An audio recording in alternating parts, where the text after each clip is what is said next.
បាទជំរាបសួរពុកម៉ែបងប្អូនបាទថ្ងៃនេះខ្ញុំបានសម្លបបែបរៀងច្រាស់មាត់ទៀតហើយបងប្អូនបាទមុខមនុយនេះគឺមិនថ្មីទេគឺហៅរវល់ជប់ដែរទេបងប្អូននេះប៉ុណ្្នឹងទេធ្វើគេហៅថាស្លមជូរព្រៃបងប្អូនទីបាទមើលទៅតំណងណាបងប្អូនខែភ្លៀងចេះគឺត្រូវគ្នាណាមហូបមុខនេះបាទអូតំណងបងប្អូនសាកមើលបាទពុំហូបនេះបើយើងខ្លែមអីក៏ត្រូវដែរបាយក៏ត្រូវលេខ1មកហូបនេះគេហៅថាមិនតលាន់ណាបងប្អូនបាទហូបនេះអត់ចេះតលាន់ទេបាទនេះខ្ញុំស្លមកជូរព្រៃជាមួយនឹងក្រអៅឈូកបាទអាវឈូកនឹងត្រប់ស្រួយបងប្អូននេះខ្ញុំមានកោះមន់ជិត1គីឡូនឹងទាមួយប៉ុន្តែទានេះខ្ញុំស្លតាមួយចំហៀងទេបងប្អូនបាទនេះបន្លែនេះខ្ញុំមិនទាន់បានលាងទឹកទេបងប្អូនបាទរៀបជូនបងប្អូនទស្សនា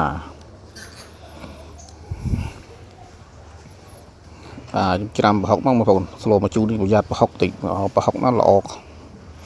បាទនេះគេឲ្យឈូកលាងទឹកស្អាតបងប្អូនបាទនេះគ្រឿងក្រៅយើងរួចរាល់ហើយ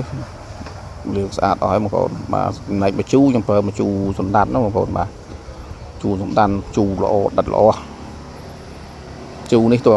ប្រយ័ត្នប្រយែងតិចបងប្អូនកុំដាក់ច្រើនពេកយើងដាក់ស្មានវាសិនតែមិនស្មានកុំជូរដិតល្អតែអាក្រក់បើហើយជូរសណ្ដាន់នេះបាទមកបងប្អូនធ្វើជាមួយខ្ញុំនេះខ្ញុំបងប្អូនធ្វើមិនក៏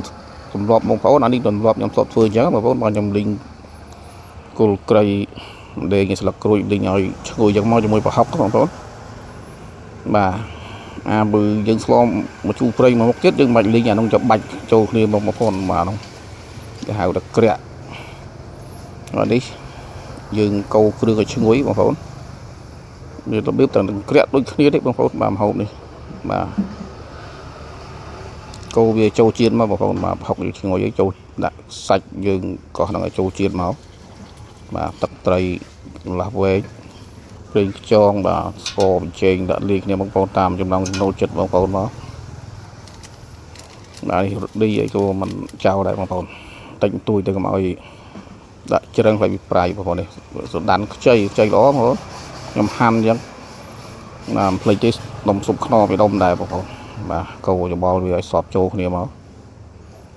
អូយគាត់ណាកូរប៉ុណ្ណេះជះក្លិនមក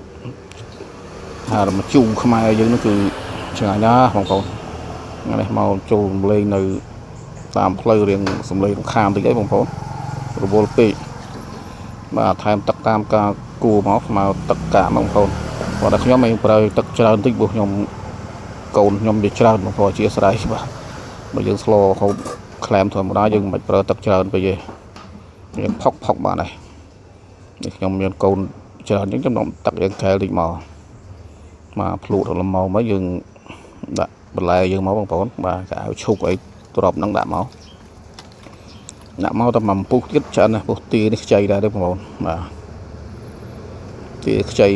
មួយទ្របនេះក៏ខ្ចីដែរបងប្អូនបាទកូរឲ្យក្របដាក់មកពុះទៀតបងប្អូនបាទមកពុះទៀតច្រើនណាស់យើងអាចហូបបានកុំឲ្យលួយវិញបងប្អូនបាទមកពុះនឹងបានតែទុកយូរគឺលួយទ្របលេចឆ្ងាញ់គឺកៅឈុកមិនអីទេទ្របតលួយវាអស់ជាតិផ្អែមបាទប៉ុណ្ណឹងបានបាត់ហើយបងប្អូនបាទបងម្រះព្រៅមកបងប្អូនធ្លាប់បងស្លឹកកត្រូបបានបើខ្ញុំចូលចិត្តម្រះព្រៅបងប្អូនបាទបងម្រះព្រៅចេះវាត្រូវគ្នាមកជូរនឹងបានម្រះព្រៅអញ្ចឹងឆ្ងាញ់ប៉ុន្តែបងប្អូនចូលសិតកត្រូបដាក់ស្លឹកកត្រូបទៅបងប្អូនបាទចំណែកខ្ញុំដាក់ម្រះព្រៅហ្នឹងណាបាទវាមួយបែបដែរបងប្អូនបាទមកសាកដួសដាក់ចានសាកលំមើលបងប្អូនឲ្យនិយាយវាដំណងពេកទេបងប្អូនបាទបងប្អូនរករបៀបដិតសាកលំមើលបងប្អូនម្ហូបនេះគឺ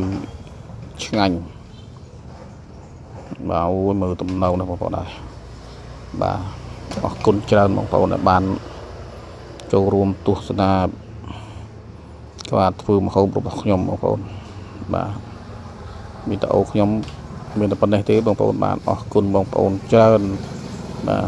សុខសប្បាយទាំងអស់គ្នាបាទសូមជួយចុច follow ម្នាក់មួយផងបងប្អូន